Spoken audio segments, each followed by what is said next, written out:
الحمد لله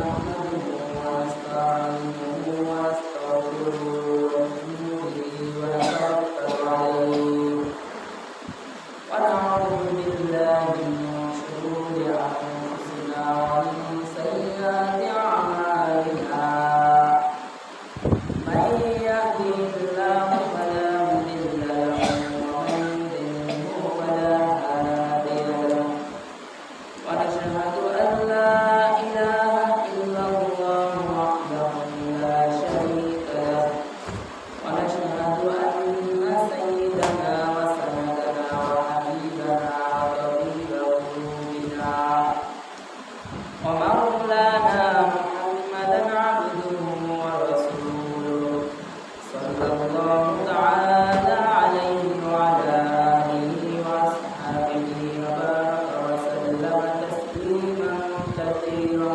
كثيرا أما بعد فأعوذ بالله من الشيطان الرجيم بسم الله الرحمن الرحيم يا أيها الذين آمنوا كتب عليكم الصيام كما كتب على الذين من قبلكم لعلكم تتقون فقال رسول الله صلى الله عليه وسلم ويجزي له من الحسنات كعامل الحسنات كلها أو كما قال عليه الصلاة والسلام إن الله ملائكته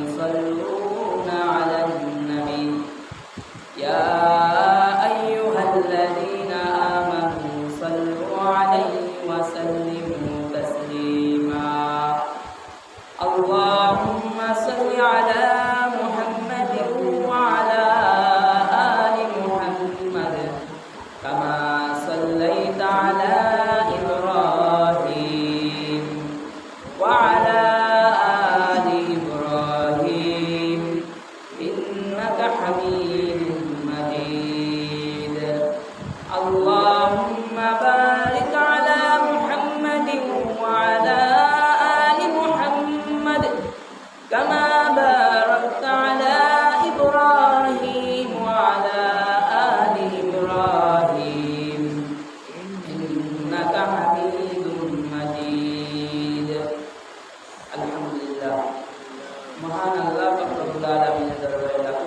শুকরিয়া যে আল্লাহ পাক রব্বুল আলামিন আপনাকে আমাকে আল্লাহর ঘর মসজিদে রমজানের রোজা রেখে জুমার নামাজের উদ্দেশ্যে আসার এবং বসার তৌফিক দান করেছে সেই বিশ্ব মালিক বিশ্ব প্রতিপালকের দরবারে শুকরিয়া দান করি বলি আলহামদুলিল্লাহ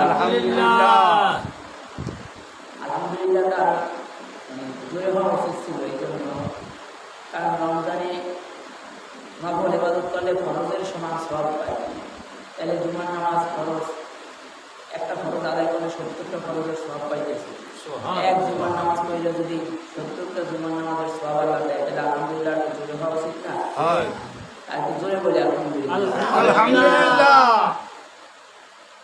মুহতারাম হাজিরিন রমজান আসার 2-3 মাস আগে থেকেই রমজান আসবে আসবে আসবে এমন একটা প্রস্তুতি আমাদের ভিতর ছিল বা বিভিন্ন মসজিদে হাফেজ নিয়োগ দেয় তারাবির জন্য বিভিন্ন প্রস্তুতি চলে ব্যবসায়ীরা রমজানের যে ইফতারির জন্য যে বাজার এগুলো তারা কীভাবে বাজারে আনবে দোকানে আনবে বিক্রি করবে এটা রমজানের প্রস্তুতি চলে যারা ফ্যামিলি মানে বাসায় আছে বাসা বাড়িতে থাকে প্রত্যেক দিনই তো বাজার করে প্রত্যেক মাসেই তো বাজার করে কিন্তু রমজান আসলে আবার আলাদা বলে যে রমজানের বাজার করতে হবে এটা একটা রমজানের প্রস্তুতি তো আমরা যে রমজান মাস পাইছি হিসাব করে দেখবেন আমাদের আশপাশেই 2024 রমজান ছিল কিন্তু আজ এখন 2025 যে রমজান চলে এই রমজানে তারা আবার এই রমজানে আমরা আছি, সামনে যে রমজান আসবে সেই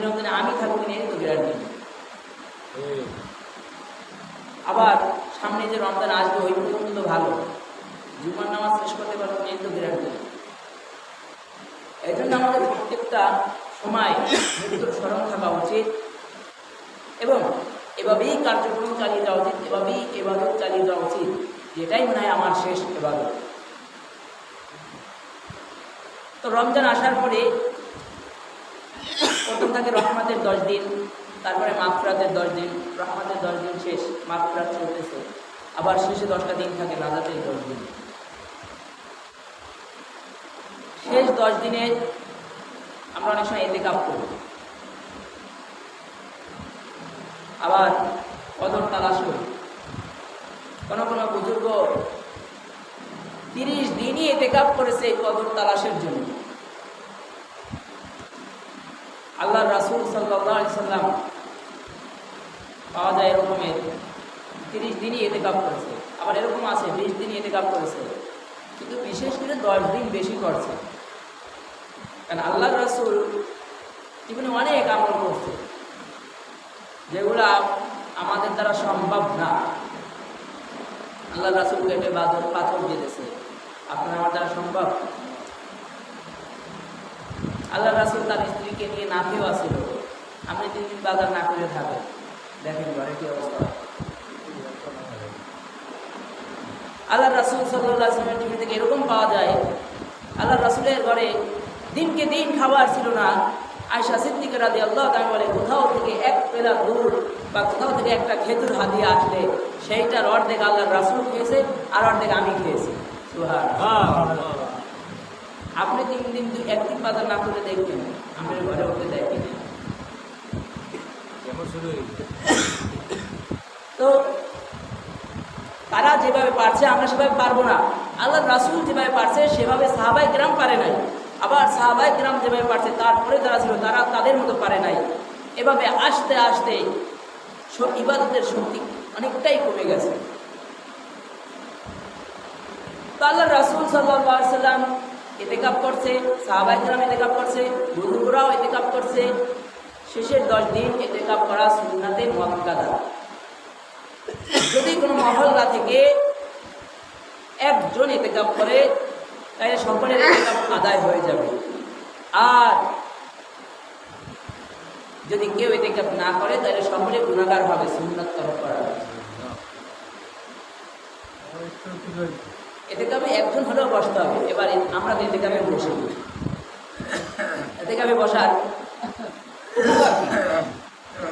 আল্লাহ রাসূল সাল্লাল্লাহু আলাইহি ওয়াসাল্লাম বলে, ওয়ায়াজি লাহু মিনাল হাসানাতি কামিলুল হাসানাতি কুল্লিহা। একজন মানুষের পক্ষে যে সব নেক কাজ করা সম্ভব, যে ব্যক্তি ইতিকাফে বসছে এ যদি এই সমস্ত নেক আমল করে থাকে, তাহলে ইতিকাফে বসার পরেও যদি এই সমস্ত নেক আমলে না করে, বাহিরে বসে যারা আমল করতেছে এর সওয়াব এখানে বসে পাইতে থাকবে। সুবহানাল্লাহ। কেন পাবে? সে দুনিয়া বিমুখ হয়ে দুনিয়া থেকে মুখ ফিরিয়ে নিয়ে তারপরে ইতিকাফে বসছে আল্লাহর জন্য। আর আরেক হাদিসে বলে, কেউ যদি আল্লাহকে সন্তুষ্ট করার জন্য, একমাত্র আল্লাহ, আমরা ইতিকাফ করি, কেউ ভয় নাই, তুই তোর 10 দিন আমি দেখবো না, আমরা মুসল্লিরা 10 দিন বাদ করে নিব আনি, এই ইতিকাফ না, এই ইতিকাফ না। আপনার দায়িত্ব নিবে তারপরে আপনি বসছেন, আপনি কিসের ইতিকাফ করতেছেন? আমি সারা বছর আমার বিবির জন্য, আমার ছেলে সন্তান কন্যার জন্য আমি দিয়ে দিয়েছি, 10টা দিন আল্লাহর জন্য আমি দিতে পারবো না? বলা হয় এই 10 দিন যদি কেউ আল্লাহর সন্তুষ্টির জন্য, একমাত্র আল্লাহর সন্তুষ্টির জন্য, দুনিয়াবি কোনো উদ্দেশ্য না, আমি ইতিকাফে বসলে আমাকে মুসল্লিরা কিছু হাদিয়া দিবে, আমি ইতিকাফে বসলে সাহরির খানা আসবে, আমি ইতিকাফে বসলে আমার জন্য বাসা বাসা থেকে ইফতারির খানা আসবে, তাহলে আপনার ইতিকাফ আদায় হবে না, পুরো মহল্লাবাসী গুনাহগার হবে।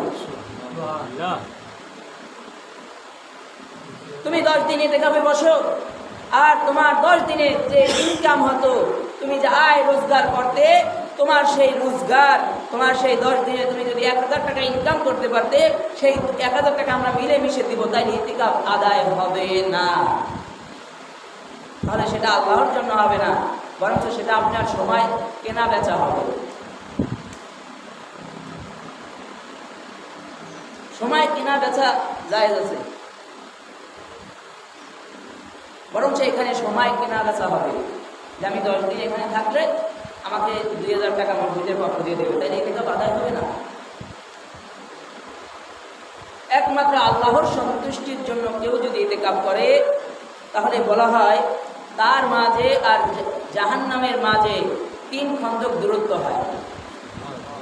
বলা হয় এই দূরত্বটা, এই 1 খন্দক মানে এর দূরত্ব এমন যে আসমান আর জমিন কত দূরত্ব কেউ জানে? একটা সংখ্যা ছিল আনুমানিক, সংখ্যাটা আমার এই মধ্যে খেয়াল নাই, এটা তো সূর্য, তো তাও সেটা শিওর দেয় নাই, আনুমানিক বলছে আর কি। যাই হোক, এই কোটি কোটি কোটি মাইল দূরত্ব আসমান থেকে জমিনের 1 খন্ডের দূরত্ব এত পরিমাণ হয়, তাহলে 3 খন্ড দূরত্ব হবে, তাহলে 3টা জমিন এবং আসমানের দূরত্ব পরিমাণ জায়গা তার থেকে জাহান্নাম থেকে দূরে চলে যাবে যদি তো আল্লাহর সন্তুষ্টির জন্য কাজ করে। এবং বলা হয় কেউ যদি আল্লাহর সন্তুষ্টির জন্য এই 10 দিন ইতিকাফ করে, তাহলে তার সাথে আল্লাহর সাথে সম্পর্ক বেড়ে যায় এবং বিশেষ করে তার গুনাহ মাফ হওয়াটা, বিশেষ করে তার গুনাহ মাফ হওয়াটা মনে হয় যেন সে মাফ হয়ে গেছে। কারণ আল্লাহ পাক রব্বুল আলামিন বলছেন, যদি বান্দা ইতিকাফ, যদি বান্দারা রোজা রাখে, শেষের দিনে সকলকে ক্ষমা করে দিবে। যদি আপনি বাহিরে বসে ক্ষমা পান, তাহলে যে 10 দিন ইতিকাফ করছে, অবশ্যই আল্লাহ চাইলে মাফ করে দিতে পারে, আল্লাহ মাফ করে দিবে। এবার সাহরির খানা, ইফতারির আয়োজন, এগুলো হালাল টাকায় হতে হবে, হারাম টাকায় সাহরির খানা ইবাদতের খানা হবে না। হারাম টাকার ইফতারের যে মানে ইবাদতের খানা, সেটা হবে না। লা ইয়াদখুলুল জান্নাতা জাসাদুন গুযিয়া বিল হারাম, হারাম বক্ষণকারীর শরীর বেহেশতে প্রবেশ করবে না, হারামকারীর ইবাদত কবুল হবে না। মানুষের হক নষ্ট করলে ইবাদত করে কোনো লাভ নাই, কারণ এই বান্দা যদি আপনাকে মাফ না করে, আপনার ইবাদত তো কবুল হবে, কিন্তু হাসরের ময়দানে সব ইবাদত কাপড় টান দিয়ে লই দিই, কিছু থাকবে না। কষ্ট করে নামাজ পড়ছেন আর আরেকজনের হক নষ্ট করছেন, সারাদিন না খেয়ে, পানি না খেয়ে, পিপাসা লাগছে, এই গরম রৌদ্রের ভিতরেও আপনি পানি পান করেন নাই, কত কষ্ট করে রোজা রাখতেছেন, অথচ আপনার সামান্য 1 টাকা মনে করেন আপনার কাছে লোক হবে, এই 1 টাকার বিনিময়ে আপনার সব নেকামল শেষ হয়ে যাবে। শেষের 10 দিন ইতিকাফ করা, কেউ যদি না বসে তাহলে সবাই গুনাহগার হবে, একজন না একজন বসতে হবে। দেখেন, আমরা দুনিয়ার সব কাজ করতে পারি, কিন্তু যখন আল্লাহর ঘর মসজিদে 10টা দিন সময় দেওয়া লাগবে, তখন আর কাউকে পাওয়া যাবে না। এই জন্য চিন্তা করা উচিত যে দুনিয়ায় কে পাঠাইছে, কোথা থেকে আসছি, কিভাবে আসছি, কি ছিলাম, কোথায় যাব, কি হিসাব দিব রবের কাছে। আল্লাহ যদি চাইতো আমাকে হিন্দু বানাইতে পারতো, আল্লাহ যদি চাইতো খ্রিস্টান বানাইতে পারতো, আল্লাহ যদি চাইতো বৌদ্ধ ধর্মে পাঠাইতে পারতো, কিন্তু না, আল্লাহ আমাদেরকে মুসলিম পরিবারে পাঠাইছে, নবী মুহাম্মদুর রাসূলুল্লাহ সাল্লাল্লাহু আলাইহি ওয়াসাল্লামের উম্মত করে পাঠাইছে। সুবহানাল্লাহ। রব যদি না পাঠাইতো, এক সময় পুরুষের বীর্য ছিলেন, নাপাক পানি ছিলেন, 1 ফোঁটা নাপাক পানি ছিলেন। বলা হয় ঘুমের মধ্যে যদি স্বপ্নে দশায় গোসল ফরজ হয়ে যায়, স্বামী স্ত্রী সহবাস করছে, পানি বের হয়ে গেছে, গোসল ফরজ হয়ে গেছে, এত পরিমাণ নাপাক পানি ছিলেন, কিন্তু তা থেকে আল্লাহ আপনাকে আমাকে সৃষ্টি করে আবার পবিত্র বান্দা বানাইছেন। ও ভাই, আল্লাহ মাত্র আপনার কাছে 10টা দিন সময় চাইছে। 10টা দিন সময় আপনার হয় না। আপনি হিসাব করবেন, আপনি এতেকাফে বসেন নাই, আপনার দুনিয়াবি কাজ আছে।